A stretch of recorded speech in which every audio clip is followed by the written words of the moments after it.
de las organizaciones comunitarias. Y lo ha dado todo por el pueblo.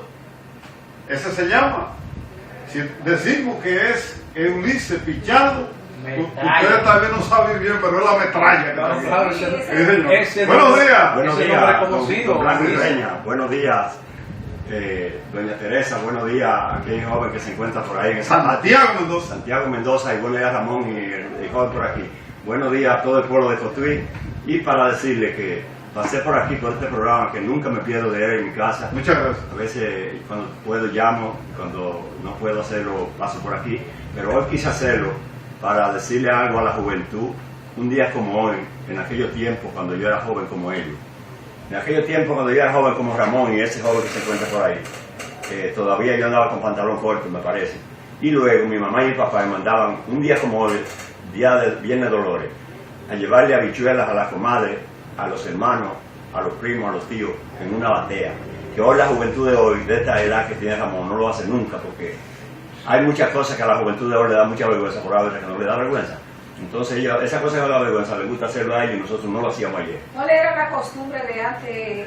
¿Cuáles eran las actividades que se hacían, que sus padres le inculcaban para esos días de la Semana Santa? Sí, doña Teresa, vamos a decirle algo, aunque no mucho, pero porque el tiempo quizás no dé. Pero sí que nosotros, la juventud de antes, tanto a las hembras como a los varones, lo que nos inculcaban era, por ejemplo, tener ese cuidado de ya de hoy en adelante, no hablar mucho, no vocear mucho, no picar mucha leña en la semana que viene, ya la Semana Santa.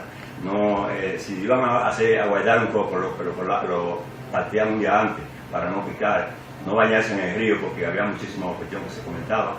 En cambio ahora, los que no se podía hacer antes lo están haciendo ahora la gente en los ríos, en los baños. Las personas que se bañaban pues se convertían en culebras. Le decían así, entonces nosotros creíamos eso y éramos esa creencia y no creer lo que están haciendo ahora. No bajaban el sazón, sino un día anterior. No, sí señora, sí, pues ya a lo que vine, doña Teresa, don Blanco y lo demás, fue que yo me siento incómodo y intranquilo como un comunitario que he sido toda la vida, tanto en mi pueblo de Salcedo como aquí hace 30 años y pico de años que vivo. Y es lo siguiente, yo estuve el otro día por ahí, estaba por ahí por donde Ramón Ortiz haciendo un trabajo de fumigación a su mamá y luego salí por allá por la presa y me dio pena la presa como está.